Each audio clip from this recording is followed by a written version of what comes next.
My sme niekedy marketingovú stratégiu vôbec nemali.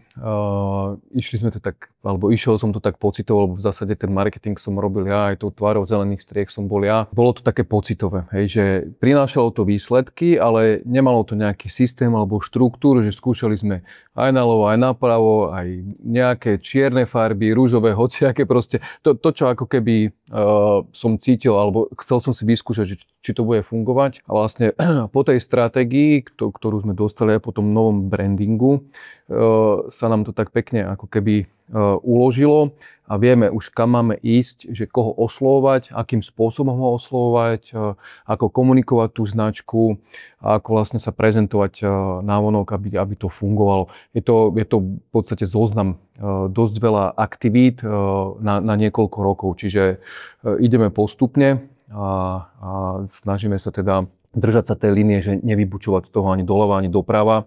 Samozrejme, že niekedy niečo skúsime, že či nám zafunguje, nezafunguje a na základe toho to aj potom upravujeme.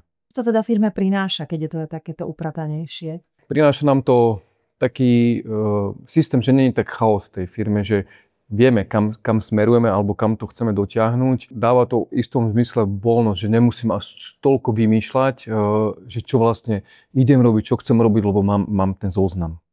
A čo sa týka výsledkov? Tak výsledky je to všetko postupné, pretože samozrejme, keď začneme, je to nejaká nábehová krivka, kým tí ľudia pochopia, že vlastne že máme niečo nové, že komunikujeme niečo nové, že sme sa premenovali zo Sky Gardens na Rufusen, je tam veľa otázok, že prečo. Je to taký proces, čiže dôležité je do toho nabehnúť, byť konzistentný v tom, komunikovať to konzistentne a tá rozpoznateľnosť tej značky potom prichádza s tým a už to cítime vlastne aj teraz, že už tu ľudia reagujú na ten nový názov. A ty zároveň buduješ marketing vo svojej firme aj cez svoj vlastný brand, že buduješ teda ako keby tú svoju prezentáciu na sociálnych sieťach.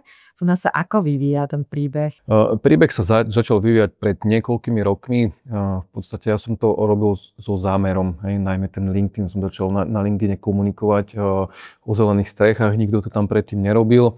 A ja som si bol vedomý toho, že som prvý a že mám nejaký náskok, kde si môžem vybudovať ako keby tú pozíciu toho odborníka na zelené strechy, čo sa v zásade aj podarilo, pretože veľa ľudí aj vďaka tomu LinkedInu ma spoznáva na zahraničných konferenciách, čiže ten kanál je dobrý na tú komunikáciu, ale zase netreba sa orientovať len na jeden, pretože je dobré mať rozložené tú komunikáciu do viacerých kanálov, lebo vidíme, že ako sa ten LinkedIn mení rokmi, mení sa algoritmus, čiže aj tie dosahy sú iné témy ľudí zaujímajú, čiže netreba vsádzať len na ten LinkedIn.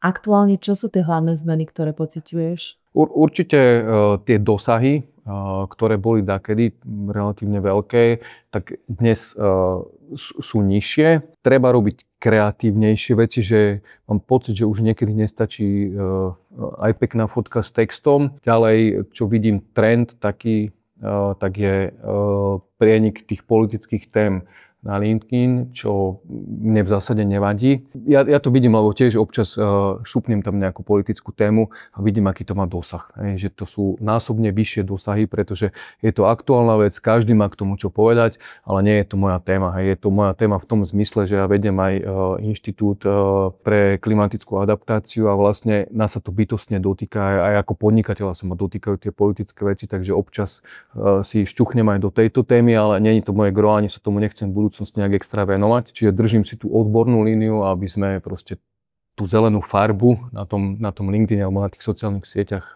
šírili. Čo všetko nám plánuješ prezradiť na Grow Club Top 10? Na Grow Club Top 10 vám prezradím, ako sa dostať k tomu svojmu klientovi. Nebude to možno, že taká priama cesta, že napríklad robíme rodinné domy, aj zelené strechy na rodinných domov, že ako osloviť rodinné domy, ale ako sa dostať možno prostredníctvom iných skupín na LinkedIne k rôznym typom klientom.